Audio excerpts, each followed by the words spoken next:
I want to welcome this incredible group of leaders for the panel Healing Justice in the Climate Crisis, Restoring Mind, Body, and Spirit. And thank you to all of the presenters on this panel for your important work and leadership. As the climate crisis intensifies, its impacts are not only environmental and economic, but also deeply personal, emotional, and spiritual. Communities on the front lines, particularly those historically marginalized, as we just heard from, face compounding trauma from displacement and pollution to systemic inequities and cultural loss. So Healing Justice offers a framework that acknowledges this trauma and centers holistic restoration. It invites us to see climate work not only as vital efforts in policy and advocacy projects and protests, which are essential, but also as a process of mending and transforming our mind, body, and spirit, addressing what I would say are more our interior human terrains. So in this panel, we're exploring how healing justice can serve as a powerful tool in resilience, resistance, liberation, and regeneration as we envision a path forward rooted in care, connection, and community. And it's something that's come up so much in the last days is where is the care? And how do we move out of this, this greed and violence and cruelty into human care, communities of care? And so I'm really honored to introduce these esteemed leaders to share their wisdom on this topic. First, we'll be hearing from Cara Page, who is the founder of Changing Frequencies and co-founder of the Healing Histories Project from the US. Then we'll be hearing from Zainab Salbi, who is co-founder of Daughters for the Earth, who is now living in the US, but it's not her homelands. Then we'll be hearing from Dr. Vivian Tatiana Camacho Hinojosa, who is Quechua. She is the Director of Ancestral Traditional Medicine within the Vice Ministry of Ancestral Traditional Medicine of the Ministry of Health of the Plurinational State of Bolivia, from Bolivia. And then we'll be hearing from Nina Simons, co-founder and Chief Relationship Officer at Bioneers, also from the US. And then we will be hearing from Daiara Tukano, who is from the Tukano people and is an Indigenous activist, an artist from Brazil. So this is just an incredible group of leaders to guide us in this conversation. And I'm really honored to hand the floor over to you, Cara. Welcome, and you have the floor. Thank you. Thank you so much. It's an honor to be here with all of you. And I'm just going to set my clock real quick. I am calling here from Lenape land, otherwise known as New York, here in the United States. I am a Black feminist cultural memory worker. I'm going to just talk a little before I jump into slides, but I'm a Black feminist cultural memory worker and organizer, and it is my honor to be with these panelists as well. Thank you to WECAN for all of the work that you are holding in this space and creating this container for generative conjuring and powerful building. I am forever in the debt of my Black and Indigenous and European ancestors who bring me to this work to fight for our lands, our people, and our freedom. I'm at the edge of climate justice. It is something I've been in and out of as a reproductive justice organizer, as a healer, cultural worker, and Black feminist organizer against war and genocide, US imperialism, and global fascism for the past 30 plus years. As a queer Black feminist, I have fought against medical and prison industrial complexes in particular, and how they use their systems to experiment on and pathologize, in particular, disabled, queer, and trans migrant and refugee communities, both inside the carceral systems and outside carceral systems. I have fought to interrupt and transform the generational trauma of experimentation, medical testing, pathologizing, and extraction and torture of our lands and our bodies. So I'm here today to introduce a Black feminist and Indigenous and people of color-led project, if you will, that started in the United States in the Southeast called Healing Justice. We started to create a political strategy that we founded in the early 2000s. in response to what we witnessed as the generational trauma from climate collapse, from fascism, from anti-Black racist violence, femicide, Islamophobia, especially post 9/11, and xenophobic violence, of course, happening both in North America and around the world. Many of us, as feminist healers and health practitioners, including birth workers, social workers, and therapists based in the Southeast, we witnessed that we understood our frontline role as healers and health practitioners, that we could not participate in the pathologizing and criminalizing of our communities in the Southeast. So we started to build a political framework that we felt could both interrupt the understanding of how scientific racism and medicine can be weaponized as an extension of state control, xenophobia, population control, and of course, control of our medicines and our lands. And we feel the attempted erasure of our memory of medicine. So we can start with the slides now. We created a network of grassroots abolitionist healers and health practitioners called the Kindred Southern Healing Justice Collective. And this is still in existence 25 years later. We are a Black feminist-led, multiracial, intergenerational, queer and trans and allied network of Southern-based abolitionists, social justice healers, and health practitioners. And we organize integrative collective care and safety strategies in movements and in Southern-based communities to transform generational trauma and build collective care as an integral strategy to political liberation. We can roll to the next slide. Thank you. Um, Essentially, we created the Healing Justice Political Strategy because we felt as practitioners there needed to be an understanding of the implications of how doctors, nurses, even healers, energy, earth, and body-based healers, what is our role in interrupting generational trauma from systemic violence and oppression, interrupting trauma from policing and violence, and how are we also recovering and remembering ancestral medicine and building new traditions with our psychic, emotional, environmental, physical, mental, and spiritual well-being and connection? Next slide. Thank you. We have core principles are written here as values, but it really was to understand that we believe collective trauma can be transformed. And in the early 2000s, there's much more language now, I believe, certainly from healers and cultural workers, especially Black and Brown and Indigenous communities, that are centering work around historical and generational trauma and have done that for centuries. But there's more language, I believe, in the current ethos right now inside of organizing and movements. But in the early 2000s, to speak to generational trauma and collective care was rare. And to understand the question, how can we transform generational trauma collectively, not just individually, was a new concept in many movement spaces. As Kindred Collective, we also believe there is no single model or right model of care. And we fight for the preservation and the memory of Indigenous medicines, in particular of our communities that have been bought, co-opted, and sold back to us by big pharma and certainly erased or criminalized by the government. Community, we believe, has the autonomy to choose how we heal our communities, and that healing strategies must be rooted in place. In our experience, that is a Southern, Black, and Indigenous, and Brown Southern ancestral traditions, and that we hold a lens of healing and care that must be anti-capitalist, must be abolitionist, must center a disability justice, reproductive justice, transformative justice, and environmental justice frame. The next slide. Time moves so quickly.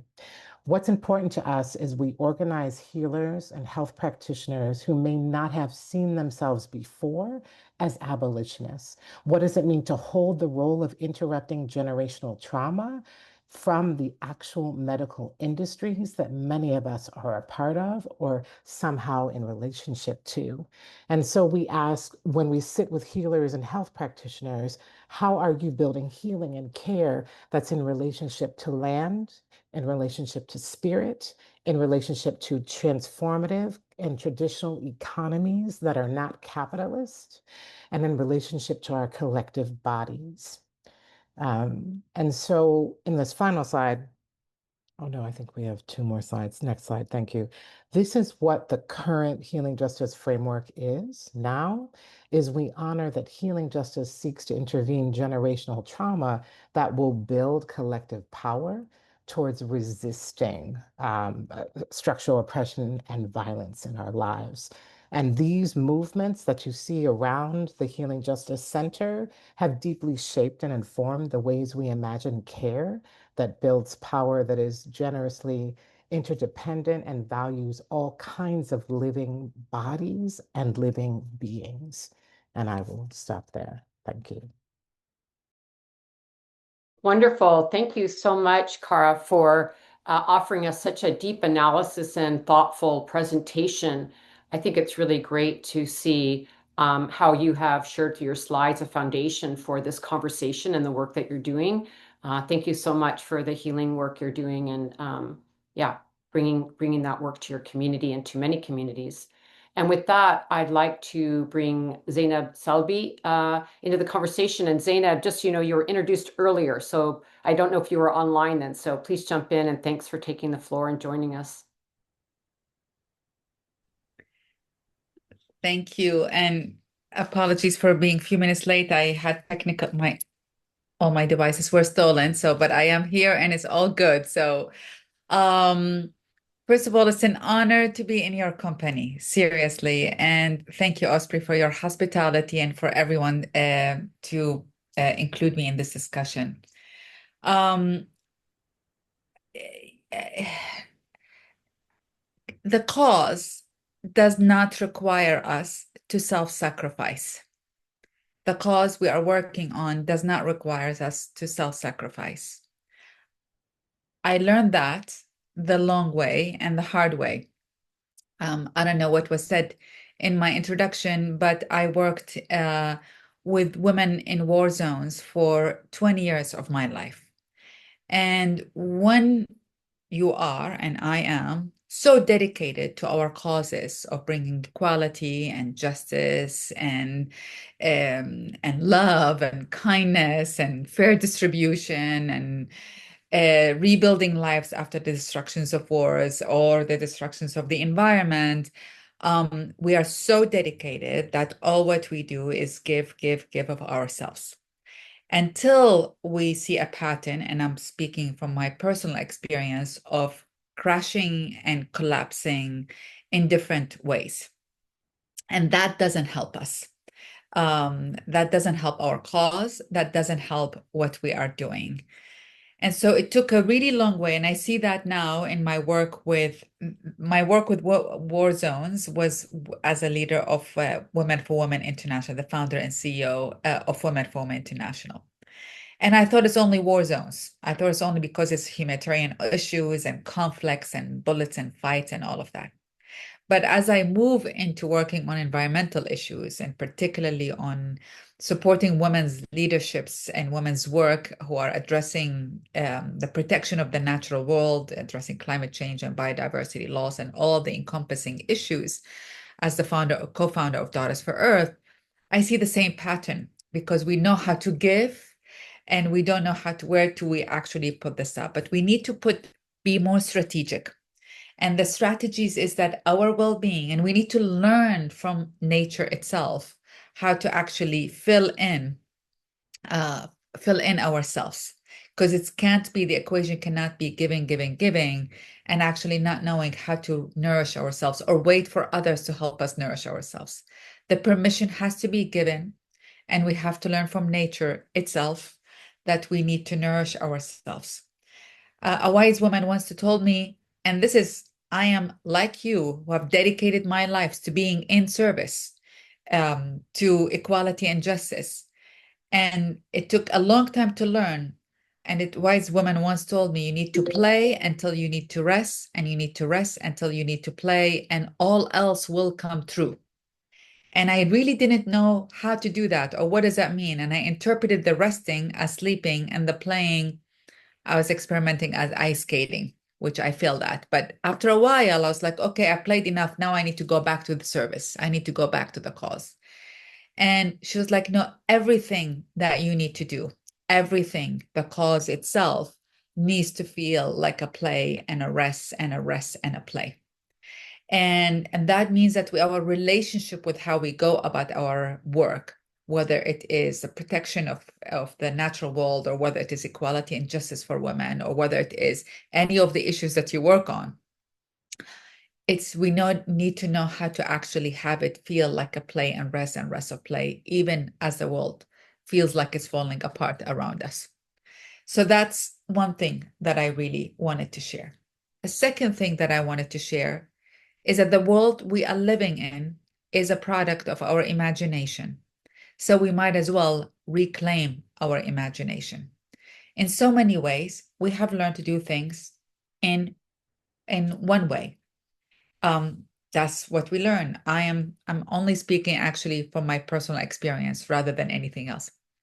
But these are times, these are changing times. These are agile times. These are conflicting times. I myself originally from Iraq, not only a country that has been ruptured by different wars, but a region that is getting ruptured by different wars at the moment. And so you learn how to actually say, okay, I can despair or I can do something, but the doing something, not out of despair, is out of strategy, agilities, flexibilities, imagination. And so we are living in a crisis moment, which will then entail us giving. But we actually really also learn to imagine a new way of being for ourselves. And we need to master, we need to model how we actually lead in a new way of leadership. And in my opinion, the best teacher of what is that leadership looks like, or what are these new values that we humanity needs to acquire to learn how to live in coexistence and respect with nature, is coming out of nature itself, not out of our heads, definitely not out of our hearts, but out of our heart. Definitely not out of our minds, but out of our hearts as well. And so that's the other thing, is how do we imagine a new tactics and a new language and a new systems in which we can actually create, because this is the moment for these creations. But the creations and the imagination only can come from play, only can come from an aspect of freedom and security, I understand, right? But we need to allow that play, that healing, that joy, even, in order to imagine. It's a tactic, it's not a luxury, in my opinion. But in order to do the tactics, you also have to have the luxury, of allowing yourself the playtime. Again, I come from a region that is so oppressive that you're afraid constantly. And so there's no creativity comes out of fear. Creativity comes out of love, and out of revolutions comes out of love, not out of fear. So that's the second thing I want to share. And the third thing I want to share is build a bridge. They shall destroy it. Build a bridge again. They will destroy it again. Build a bridge until so many people are part of building that bridge, it cannot be destroyed. In other words, whatever we're going to do, we're living in an unjust world more than ever, I would say, in different ways. Maybe not more than ever. Who am I to judge? But we are constantly working on building bridges to the new ways, to the new systems, to more equality, to more justice. And then something happens and we feel demoralized and dismantled and tired and fatigued. We'll try it again and we'll go through that cycle.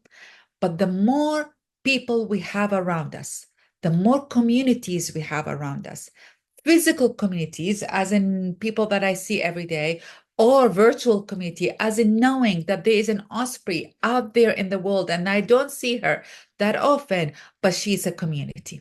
So as long as we are so many people are part of building the bridge, whatever that bridge for equality and justice for all and for Mother Earth, then they cannot be destroying it. they will not be able to destroy it.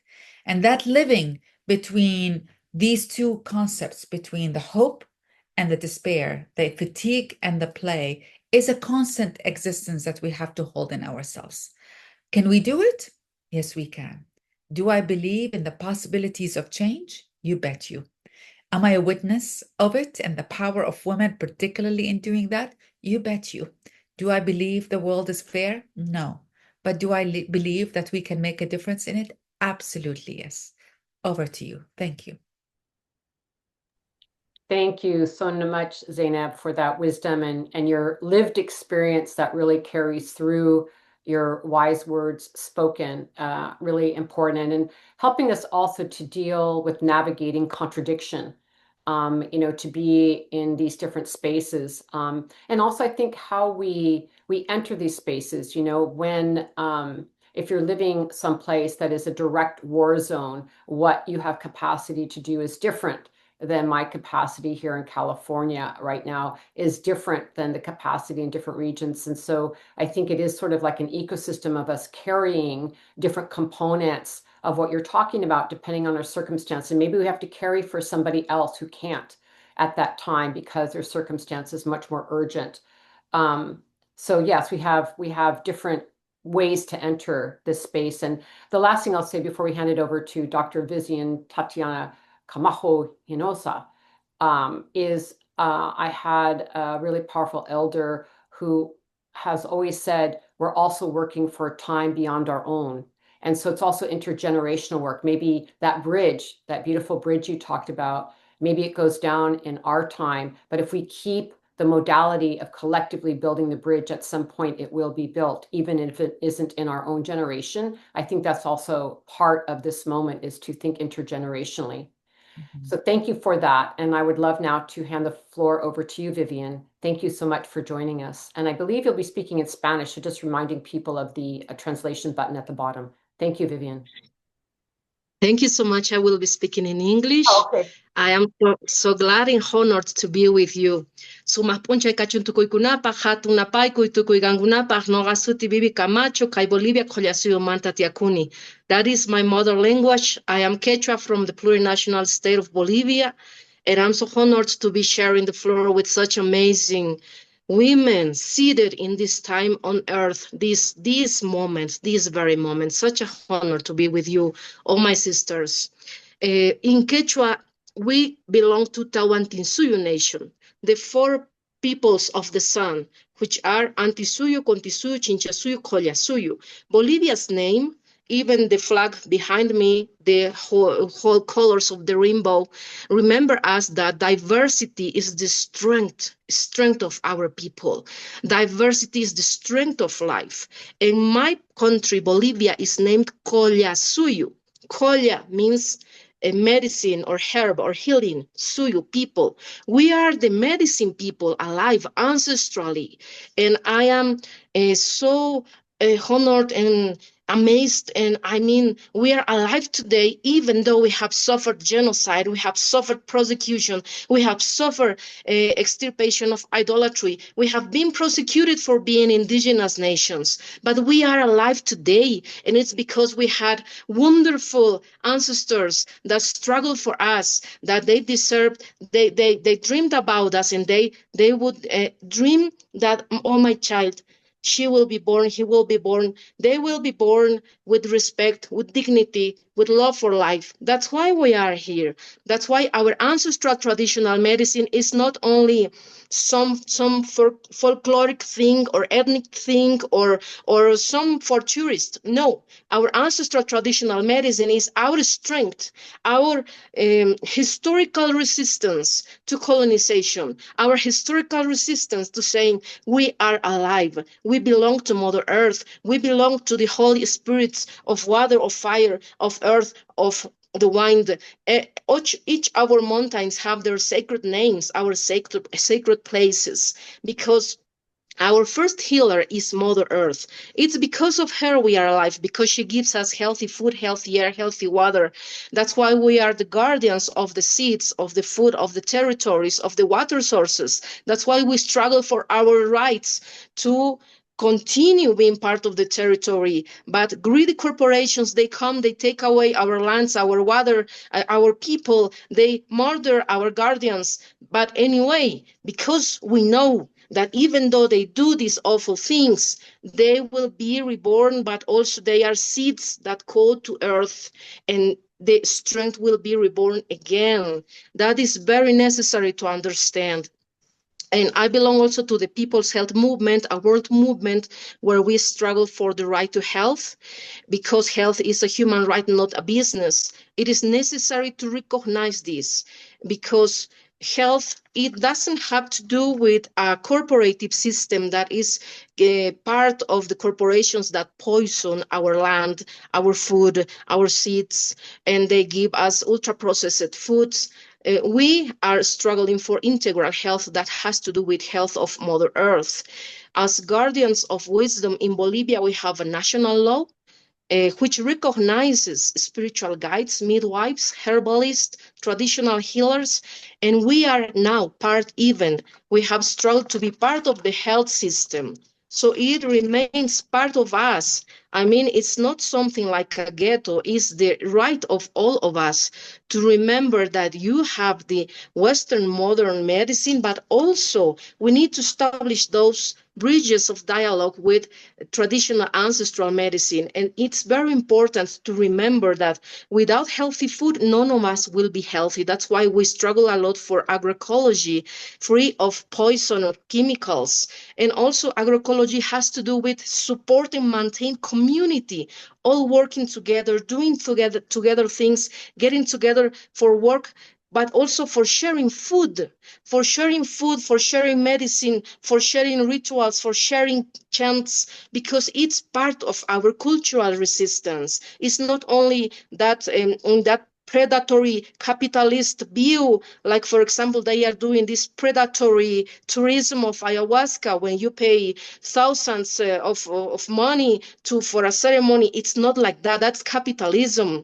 We need to be clear about this, because it's the human right. It's our right as human people to have health as human right, no matter which kind of health, but it is for community, not for corporations, not for privatization, not for people that come and take extractive our wisdom and they sell it. No, we belong to another system that has to do with community, with love for each other, with tender care, with reciprocity and solidarity. That's why we are here, like the weavers of the textile of life. We are the next ancestors of the next generation. Which kind of ancestor are we going to be? That's why we need to remember this. We are just seeded. We have been seeded by the love, the dreams, the hopes, the deepest hopes, love for life. That's why we have been born. Otherwise, we would have been already extinguished. But we are alive. That's such a gift. That's why we need to continue struggling for social justice, for dignity, for respect. Otherwise, without social justice, there won't be any health, like Dr. Che Guevara said. Also, when we are struggling against racism and capitalism and neoliberalism, we are not struggling alone. With what's happening in Palestine, what's happening now with the conflict affects all of us. It doesn't matter if I have not seen your faces, but you are my family, and we are not alone. Our sacred fires are with us. Please take this sacred fire and remember, we are eternal. We have been burned before. They called us witches, but we have been always wise people that know how to talk with ancestrality, with invisible world, which is part of our world. Please take this sacred fire for your struggle, for your ways. Please take the blessing. We are alive, and that is the best evidence that our ancestral traditions are the response for what's going on in the world, in our wombs, in our hands, in our ceremonies. We do remember this, my sisters. Before we were born, now we are the fire. Thank you so much. Thank you. Thank you so, so much, Vivian. Feeling that warmth of that fire, the blessing of that fire, and your powerful message and words to all of us. It's really moving to hear your transmission to us and your knowledge. Thank you. Thank you so much. And it reminds me how important it is that we have our practices, whatever they are, to be in touch with the land, the earth, the air, the fire, the water, to be with Mother Earth, to be with each other in community in other ways of knowing. Thank you for that prayer and beauty. And with that, I would love to welcome Nina Simons into the conversation. Thank you so much, Nina, for joining us. I'm so grateful to be here, Osprey. Let me just set my timer also so that I am in the right space. Sorry, one sec. Okay. Well, I wanted, first of all, to thank you, Osprey and WECAN, for inviting me, and to say a deep bow to my fellow panelists, Cara and Zainab and Dr. Vivian and Daiara. I'm so honored to be in this conversation with each of you. Thank you so much. I wanted to offer just overview and framing, which you may have heard from others, but it feels like it can't be said enough, that numerous studies globally have shown that women are the most effective at addressing and adapting to climate change and at addressing climate justice. Women also are the most impacted, the most gravely harmed, and the most grossly underfunded in work related to climate. So to any of you who have a capacity to help support women in that work, please step up, because the women of the world need us all now. And I also want to name the global pandemic of violence that comes directly from extractive industries who target marginalized and indigenous communities in particular, and who move in man camps and destroy women's lives and whole cultures and communities through that work. And it is a global pandemic. And so the question of climate justice really has to address that. And it's a part of the global war on women that I think is rarely acknowledged. Thankfully, women have a tremendous capacity for regeneration and self-repair and for strengthening ourselves and each other. And I'm sure, as others have named, the way that women and the earth are being treated in this time are analogous. Basically, being treated with commodification, with extraction, and with violence. And so climate justice really has to address all of that, as well as a legacy of colonialism and racism and patriarchy. Let me see where I want to go here. In my journey, I've come to realize that we women, as Zainab referred to, are reinventing and re-understanding what leadership is and how it's practiced. And so I want to bring in the archetypal feminine and speak to the fact that our ancient wisdom traditions, including the Tao and many, many indigenous traditions, speak to the balance and the equilibrium of the masculine and feminine interplaying with each other in a dance of reciprocity, of mutual aid and mutual support. If you imagine the yin-yang symbol that we've all seen, it shows that the masculine contains the feminine within it and the feminine the masculine. But of course, we've all inherited cultures that are so heavily yang influenced that actually, in order to bring our best selves in leadership to this moment, when the earth asks us all to be leaders, we need to regenerate our inner equilibrium and strengthen the feminine within us. And when I say strengthen the feminine, I don't just mean, some frilly pink, version of the feminine. I'm talking about the feminine in her fiercest, truest, most devotional commitment to mother life. And I think we as women the world over all have that within us.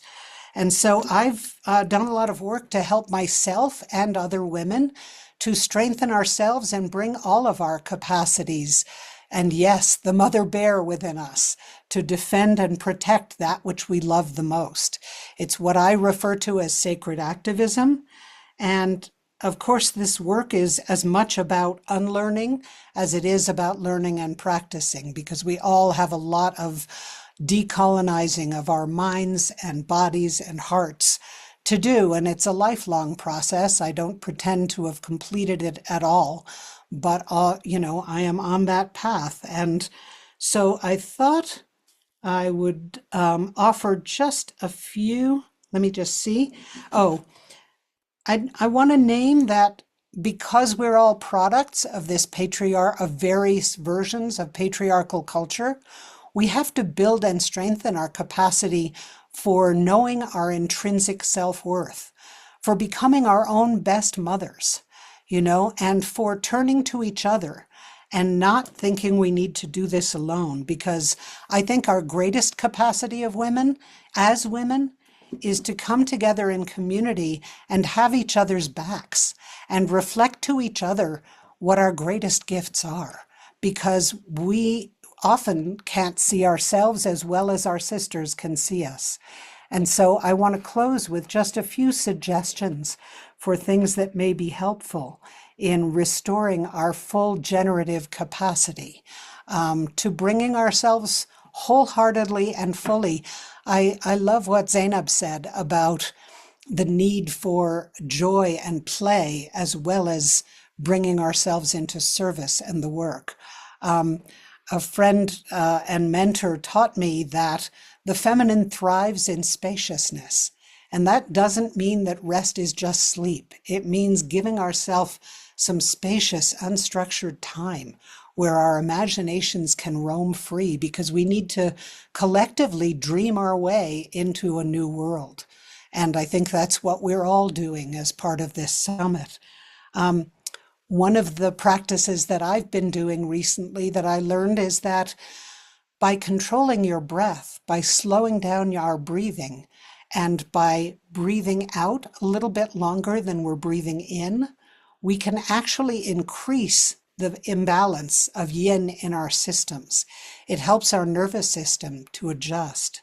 So that was one suggestion.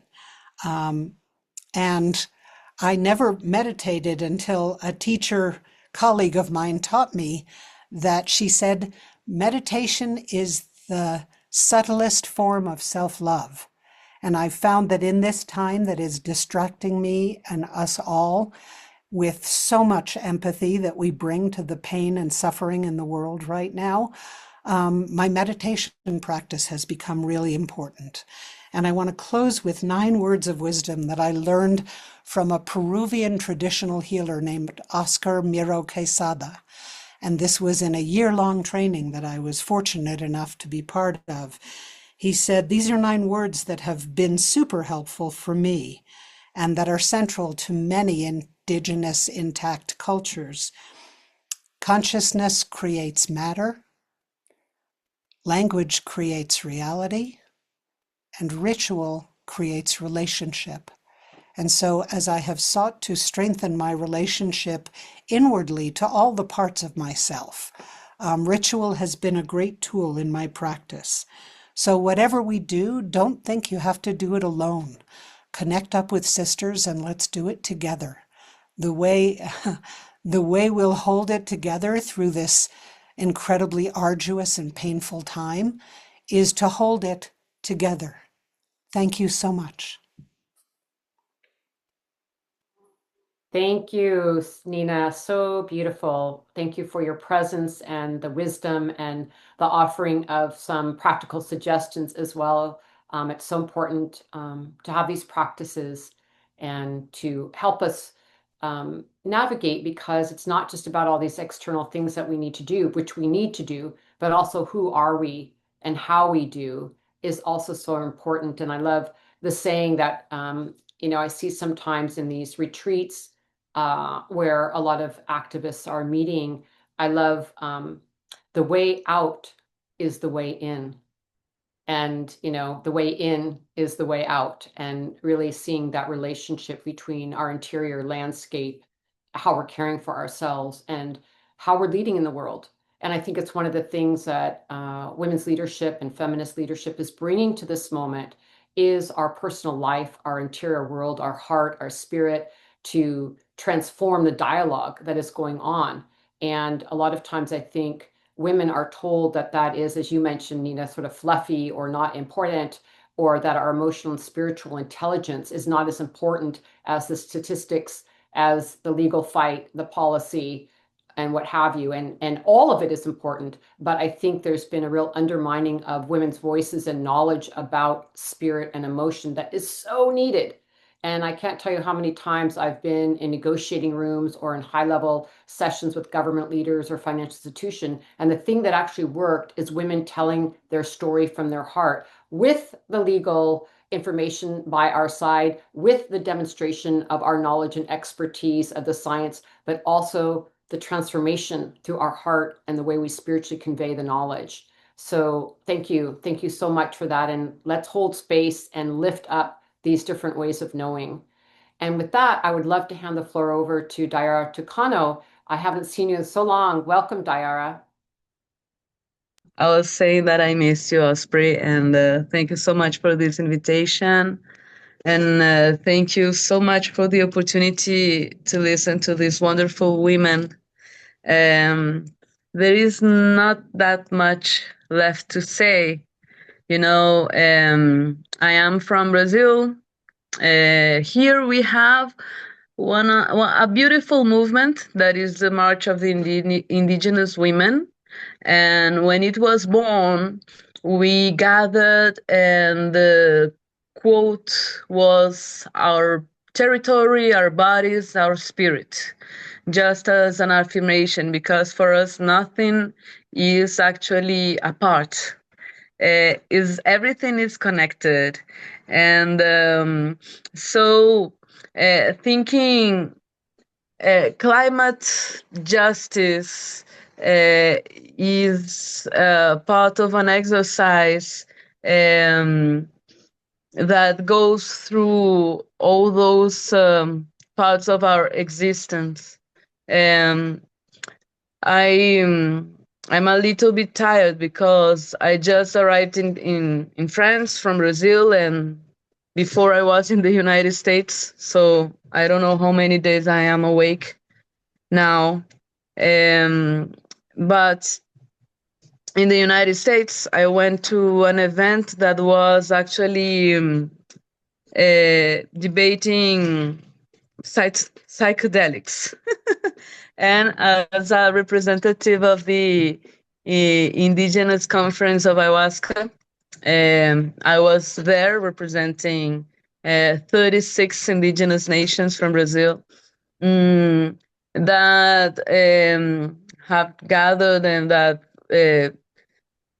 share the concern around globalization and mercantilization of our medicines and of our knowledge, all this appropriation.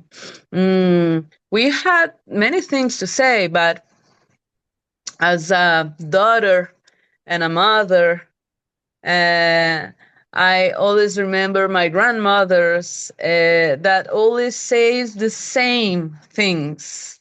And that is the main message I believe every grandmother share. That is, please, children, eat well, like eat good food, rest, and wake up early to have a good day of labor. And labor, give birth to the work you do, to new ideas, and understand that life is an exercise, and that in part of this exercise, we will have the opportunity to experience so many things. We will experience love and joy, anger and suffering and happiness. And all of that is also an exercise. And one day I went to Mato Grosso do Sul to visit the Guarani Kaiowá people that actually live like in a war zone, because it's the part of Brazil that less recognize indigenous territories, and those nations live on the borders of the highways, without having access to any food or any water, and dealing with all kind of bounty killers pursuing them and chasing them and trying to kill them. And the day I went, there was an attack, and I saw the grandmothers beginning to pray in front of a valley of soybean plantation that was on fire, and there they were just praying with their instruments. And I asked them what were they praying for, and their prayers said they were asking the Great Spirit to send love and calm to the for the enemies. They were actually asking the Great Spirit to bless the enemies, so their heart will be full of love and maybe stop attacking them.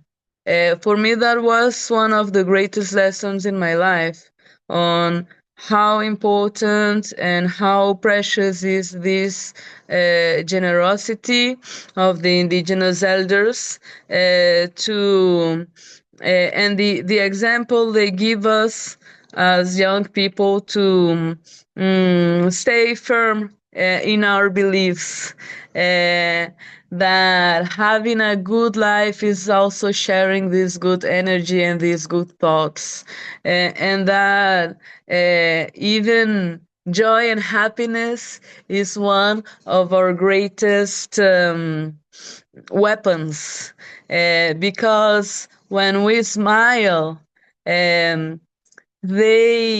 will never know how to react. So that is one of the reasons why I am an artist as well. In other languages, I have found some ways to share some memories and feelings and impressions that are not shareable in other ways. I don't know if I am mean clear. Um, I think there are so many things that are not really fitable on spoken or written words, but it is so wonderful that in between this beautiful diversity of so many indigenous nations and cultures around the world, we still have all the ways to remain fertile. I just arrived at my mother's house, and I found this little cone on her table with all the colors, and this is as our little planet, you know. We just have to take care of our health and share all that is seeded, planted in our hearts for the next generations. We are the continuity of the memory of the world. And I hope this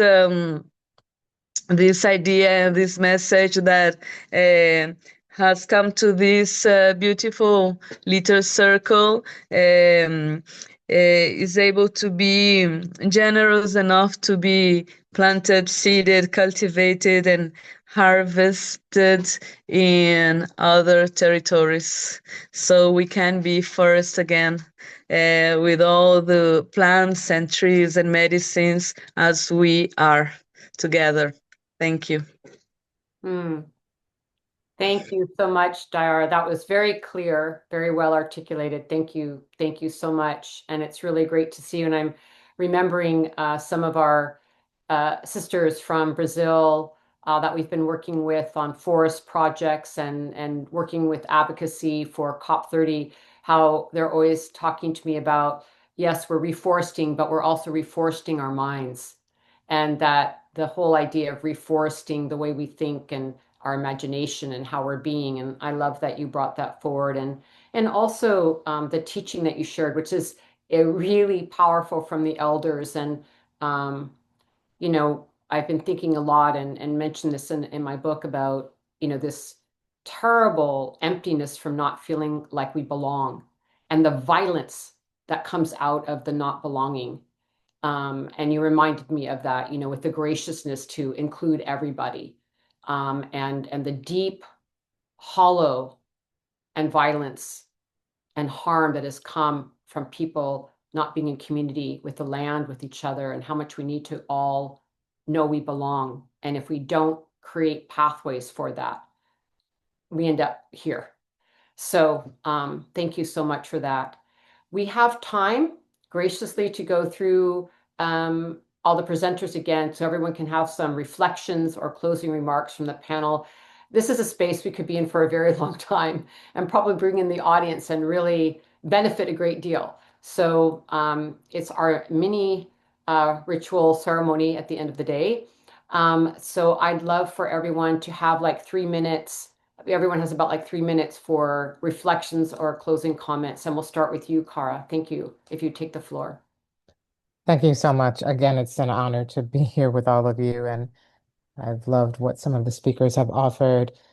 I think I wanted to just add to the conversation that in the spirit of our descendants, our ancestors, and as you so beautifully said, Dr. Vivian Camacho, about who are the ancestors we want to be, yes, and doing this work for our descendants, just to just to name that within our movements, I've been a co-architect with many other healers of energy, earth, body-based traditions where they know their ancestral lineage, where we do not seek to co-opt or profit, right, from the medicines, but we're actually learning from our teachers and asking for permission to hold healing. Um, because we see our work as revolutionary to remember and honor traditions that have been stolen, have been co-opted, or erased to some extent, and how we move that forward, especially as Black and Brown and Indigenous people, as queer and trans people. What I want to name here that often gets left behind, I think, is some of our work as healers and health practitioners is also to fight against the way fascism and eugenics continues to reinforce these ideas of healing and wellness and care. And that for us, it has been very important, whether or not we're doing healing work in hospitals or we're doing healing work in fields, if we're doing healing work with trees and plants, and we're doing healing works with bones and blood, how we honor and remember that we too can cause harm when we think about collective care as a political, spiritual, cultural strategy. And so I offer here, as we're watching the genocide of peoples in Palestine, and the many genocides we're witnessing in the Congo and the Sudan and so many other places, how we are in relationship to understanding some of these, and the global pandemic, thank you for naming that, Nina, are massive disabling events. And how can we complicate the conversation of care that looks at disability, neurodivergent, emotional, physical disability, as part of our charge to do work that is deeply, yes, feminist, uh, political, spiritual, and anti-carceral, and doesn't repeat harm um, and assumptions and eugenic ideologies that devalue people with disabilities, or devalue communities that are perceived as being seen as criminals, right? Including immigrant and refugee communities. So just complicating how we use the terms healing and health. For us, healing justice is another way to hold the contradictions and hold the responsibility and accountability that when we speak of care, collective care, self-care, we are not making assumptions about what care looks like, and that we don't have old ideas of care that can be very harmful to our own people. I'll stop there. Thank you.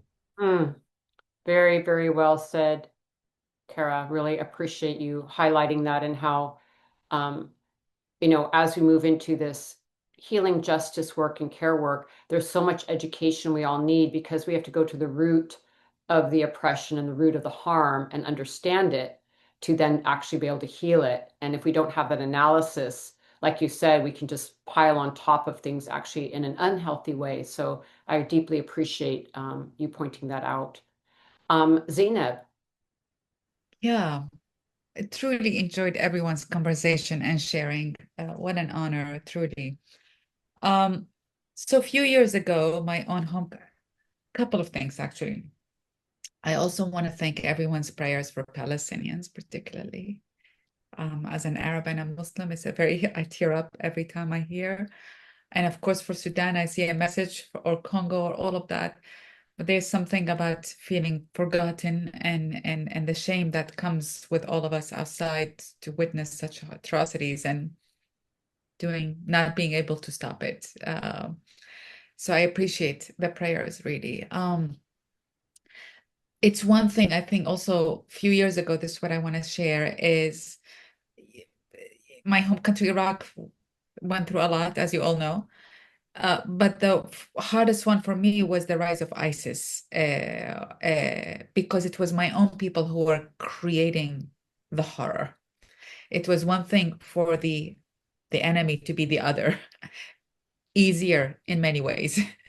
It's much harder when it's your own people speaking your own language, praying your own prayers, doing atrocities that are unfathomable. So I went to my home country, and I went to the city where their headquarters were 2 weeks after they were overthrown. And the city was destroyed, demolished completely, only rubble. And what I heard from the people, and that's what I want to share, because I feel we are in this moment. They said, this time we were the nuclear bomb on ourselves. It wasn't someone who threw it on us. We were the ones. We are the ones who believed everyone who promised us power and money. If we only kill these people, and if we only kill these people, and if we only kill these people. And we kept on doing it until our sons turned the guns on us. And this was everyone. It wasn't intellectuals or activists. They were actually everyone, housewives, garbage collectors, students, teachers, everyone was saying the same thing. We were the nuclear bomb. And I remember a woman walking out of her house, all rubble. And she says, we don't need help in rebuilding. We shall do that ourselves. But we need help in understanding what these new human values are, because the old values failed us. And I never stopped thinking about that. And I feel like that was a message from the abyss, that in many ways we are living it in that world today. The old values are failing us. They're destroying us. The us is the collective us, but also individual us, right? This is the promise of power and money. And so I kept on reflecting, how do we come up with these new values? And I really believe that nature provides these new values. It is the earth itself provides. If we only listen from our heart's ears and heart's consciousness, we will learn these new values. So make this moment not a despair moment, it's a horrible moment in time, in history, but let us make it a moment of imagination, of the articulation of these new values. I love Dr. Vivian saying, before we were the fire, burnt, and today we are the fire. So let us be the future of these new values. And there's one last thing I want to add. There's a lot of talk about intergenerational trauma, right? And yes, as I look at my ancestors, I see pain. But how about if we also start planting the idea of intergenerational joy as we look into the future? Intergenerational love. I love what you said, Osprey, about we are the ancestors for the future, right? So how about if we plant that seed of not only with these new values, but of the joy and the leadership with love and the leadership with hope in a practical, pragmatic way?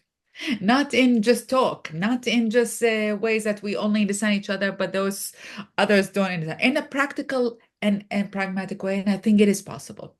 And and that the most important thing is not our imagination. It is also that we should never give up on our beliefs and our values of hope and love and planting that seed for the future. Ooh, thank you, Zainab. Thank you so much. Really moved by your comments. Feel all of those words. And I just wanted to add, since I feel like we're making a collective meal here, like we're cooking together as women do. I want to add a little bit of a dish here before I hand it off to Dr. Vivian, which is, this whole idea of intergenerational trauma, which is very real, as you said, Zainab, but also the joy. One of the things that I really loved researching when I was doing my writing is about connecting with what I like to call our pre-patriarchal and pre-colonized ancestors, for those of us who are not intact Indigenous people today, because we need to call on our ancestors. We're aware of that. And so part of it as white people is to really possess and delve into the responsibility and the reparations as white ancestries. But that's absolutely the first and foremost thing. But it's also important to do that resurfacing and research and understanding of when we were also all Indigenous, pre-colonized, pre-patriarchal institutions, so that we can pull from a healthy, joyful part of our ancestries and the food traditions and the music traditions and all the teachings that come with that, because there's also a need to strengthen that space and come from a knowledge of, as we were talking about earlier, of belonging and well-being with the earth. And so, yeah, just wanted to offer that into your beautiful comment about the joy from our generations as well, and where that joy can come from. And with that, I'd love to hear from Dr. Vivian. If you would please join us again. Thank you. Thank you so much. Such wonderful chance to share with such powerful, wise women around the world.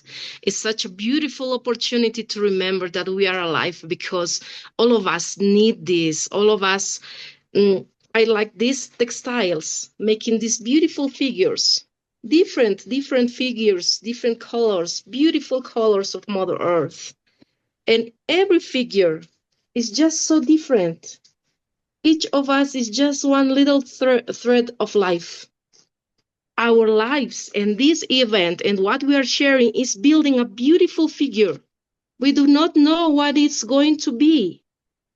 These textiles, they are the dreams of our ancestors. They remember of our territory, our land. We don't know what life, mother life, is weaving with us, the great wise weaver of our souls and our pathways, because we need to remember that our ancestral spirituality is our strength. We are alive because ancestral wisdom keeps us talking to us in dreams, in signals, in ceremonies. I am a Quechua midwife, an ancestral midwifery alive keeper, and every time a baby comes into my hands, I feel that so deeply, so amazing, the powerful strength of life itself. It will open the way for us, Mother Life. She will make it go on. Please be strong, be kind, be tender, be sweet, sing your songs, read your poetry, embrace your people, share these beautiful, simple meals with campesino, with peasants, with humble people that come from the earth. We will remember that we all belong together, no matter where we have been born. And the beautiful textile of life won't be destroyed, never, because we all belong together. Thank you so much for making this possible, our lives. We will hold each other. We will hold each other so it won't be broken. That's why we do recognize what's happening in every part of the world in our ceremonies. We ask for all of us to be safe, to be happy, to be good. And as our sister was mentioning, our wise people, they always pray not for little thing, not for this little community, this country, for all humankind. So may the spirit of life be brota, be born again from all of us. Are these sprouts, beautiful sprouts. All of us are these beautiful sprouts, and then we are going to be seeds. And that's the wonderful, powerful, immortal cycle of life. So we are not afraid because we have the courage of thousands of years within us. Thank you, my dears. I keep you in my heart. I'll keep you in my prayers. And when I cry, it's because I'm so happy as well. And I'm sending all my love to you, even though I cannot embrace you. Please remember, we belong together. We belong to life. And we cry because we love life. We cry because it's part of our power. Because after crying, we gain force to go on again. Thank you. Thank you, my dear ones, for this time space. Gracias. Mm. Mm. You make me cry. Gracias, Dr. Vivian. Really appreciate your beautiful love and your generosity and kind words and wisdom. Thank you. I can feel your energy all the way through the internet world. Thank you for casting all those beautiful prayers and thoughts out to us. Nina, you have the floor. Thank you, Osprey, and thank you, Dr. Vivian. That was so beautiful. I used to think that if I spoke out loud how much I loved the earth, people would think I was crazy. But now I've come to understand that it's part of my job to speak out loud how much I love Mother Earth, Mother Life. I just want to add a few things to our yummy cauldron where we're cooking together. Thank you for that, Osprey. Adrienne Marie Brown has a book called Emergent Strategies, which I would commend to everyone, that is about how we reimagine leadership and activism in this time. And she talks about life being a fractal. So everything that is happening out there in the world has a correlation inside ourselves. And, what that means to me is we really have to heal ourselves to bring ourselves into full flourishing, to meet this moment when the earth asks so much of us. And as Osprey was pointing out, Dr. Carl Jung said that the outer is the masculine and the inner is the feminine. And so I want to invite us all to attend to our inner lives, to the invisible world that Dr. Vivian spoke to, and to remind us all that we're all indigenous to Mother Life. And I know that the enormity and complexity of the challenges we're facing can feel utterly overwhelming, and that it's easy to sort of fall into cycles of despair.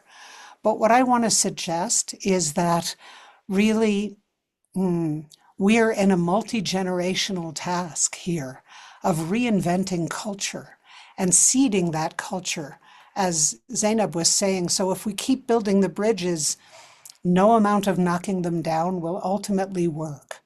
And I think what I want to close with is a line from a beautiful movement-building Holly Near song.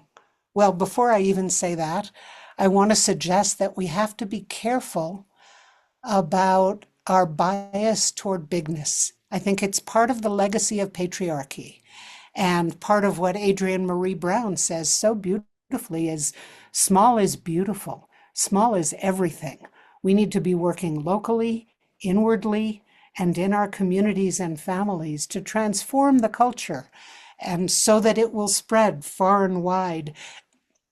And as Holly Near says in one of my favorite ones of her movement songs, if each of us does just one thing beautifully, complex life on Earth might survive. And that's my prayer. And I join Dr. Vivian in sending out love to you all and gratitude for all you are being and doing in this time of so much struggle. Thank you. Mm. Thank you. Thank you so much, Nina. Really appreciate your words. And we had a discussion on one of the panels about how, just at a very practical level, when you add up all the community-led solutions, often led by women, whether it's food security, food sovereignty, or water programs, or climate resistance, or forest protection, it actually is a solution, that local, quote unquote, small work. And it goes unrecognized because if you add it all up, it's more than these big corporate top-down structures that are often extractive and disempowering to communities. And we really need to change that narrative to show that, in fact, what we're doing at that local, close, caring level is an answer, which Indigenous peoples and local communities have been saying for so long.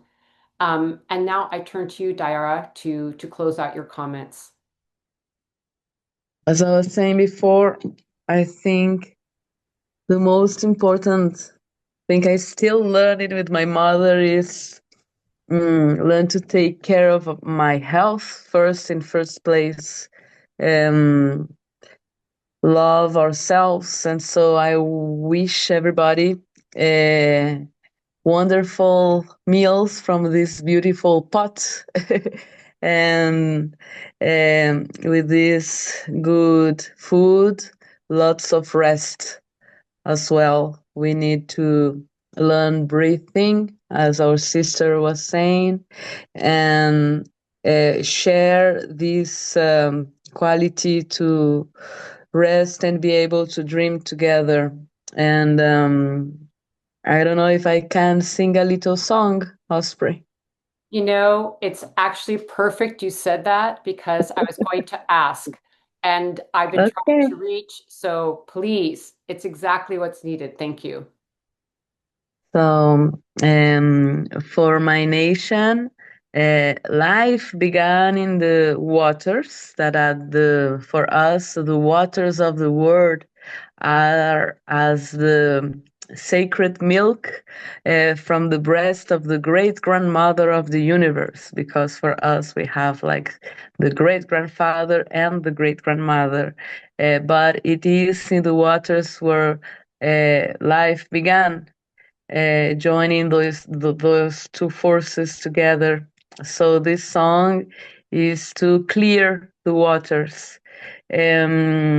It is a song, a prayer that came from war, but because the biggest weapon we have is actually love and protection.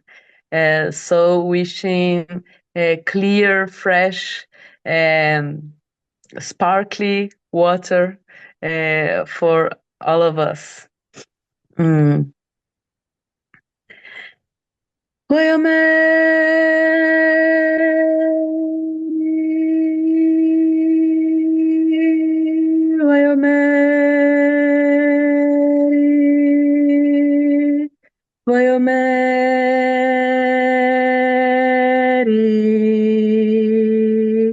Kapikuya, Wayomeri,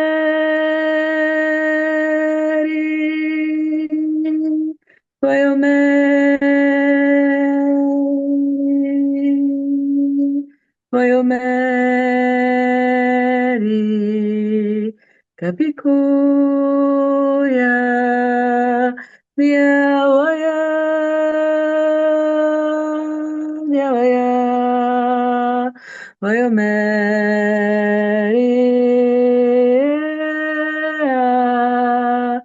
Diawaya, Diawaya, Wayomeri,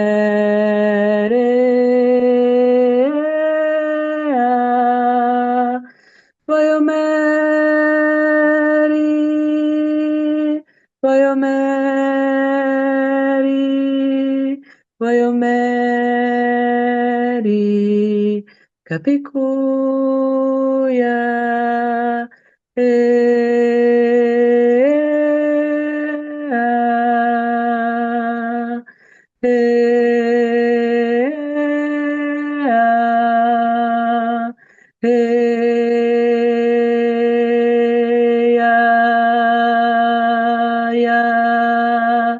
Mom. Thank you. Año. Ooh, thank you. Beautiful. Could feel the waters. Thank you so much. Well, this has been just, what can I say? This has been an extraordinary, extraordinary conversation. I hope that everyone can really feel well fed from this meal, of this delicious conversation. And I want to thank all of the panelists for your work in the world, for the healing that you bring, the wisdom that you bring, and just, yeah, really bringing such a important conversation to the assembly. And let's have this conversation ripple out and touch many hearts and minds. So thank you so much for joining us. I look forward to being with all of you in other spaces and contexts. I'm really glad to be in community with all of you and send you my love. And yes, we'll close the session. Thank you very much.